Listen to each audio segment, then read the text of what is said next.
Part 4. Losing Augusta. After Henry's death in 1944, the Gyne household shrank to just two people, Ed and his mother. The farmhouse sat on its worn rural land, quiet now in a way that felt unnatural. The wind creaked through the old wooden boards, rustling through the empty fields. In Plainfield, neighbors whispered about the tragedy. Henry had been practical, social, and reliable. He had ventured into town, spoken to people, been part of the world outside the farmhouse. Now he was gone. And with him, a balance that had existed in the house disappeared. For Ed, the loss was complex. To an outsider, it might have seemed isolating, even tragic. But to Ed, it also strengthened his attachment to his mother. Augusta was now his only constant, his world, his guide, his protector. Years of strict upbringing, of isolation, had already made Ed deeply dependent on her. He obeyed her commands without hesitation, absorbed every sermon, every warning, every lesson she delivered, believing her words were absolute truth. And now, with Henry gone, that truth became all-encompassing. By 1945, Augusta's health began to fail. Strokes left her weak, immobile at times. Unable to maintain the rigid control she had once exerted over the household, Ed stepped into the role of caretaker without hesitation. He cooked her meals, cleaned her rooms, fetched water, tended to the livestock, and sat for hours by her bedside, listening as she spoke of morality, of sin and punishment. To Ed, this was not a burden. It was sacred, a purpose, a way to remain connected to the woman who had shaped every part of his life. The farmhouse grew quieter with each passing day. The once commanding Augusta, who had thundered warnings and condemned the sinful world, now spoke in soft murmurs. She struggled to move, to feed herself, even to sit upright for more than a few minutes. And yet, even in weakness, her voice carried power. Ed listened. He obeyed. He never left her side. One incident, simple yet striking, lingered in his memory. A neighbor was beating a dog. The neighbor's female companion tried to intervene. Where most people would have seen cruelty, Augusta saw only corruption. She condemned the woman, labeling her as immoral, deceitful, a seductress leading men astray.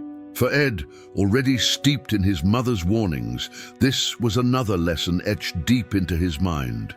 Women, outside of Augusta, could not be trusted. Their presence was dangerous, their influence corrupting. And then, in late December, it happened. Augusta Gyne passed away. On December 29, 1945, she died at the age of 67. For Ed, the death of his mother was not simply grief. It was catastrophic. The woman who had structured his every thought, controlled his every action, defined right and wrong in his life. She was gone. The center of his universe had disappeared. The farmhouse changed after her death.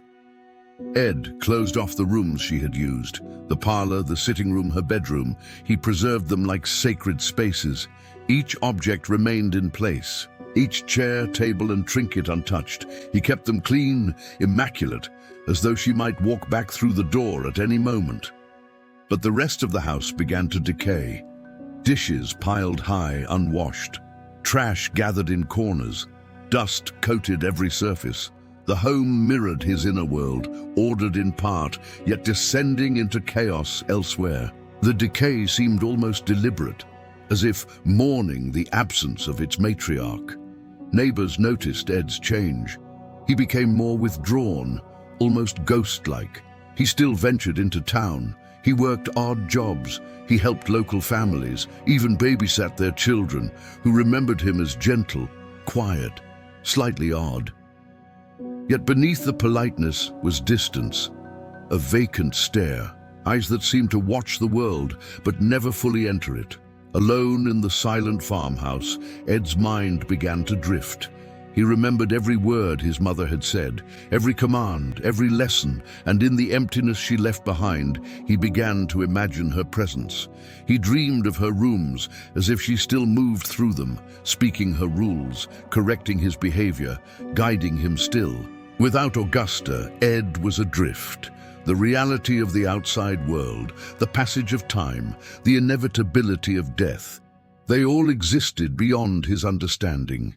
His mother had made sense of the world for him, and now, with her gone, nothing did. In that silence, the first seeds of obsession, of fantasy began to grow. Thoughts that had lingered quietly during her life now took root. Fantasies of her presence, of her guidance, of her return. These thoughts became his refuge, and eventually, those fantasies would drive him toward acts so grotesque, so horrifying, that they would shock not just Plainfield, but the entire nation. The quiet of the farmhouse pressed in on him, and in that quiet, Ed Gein began the long, dark path that would define the rest of his life.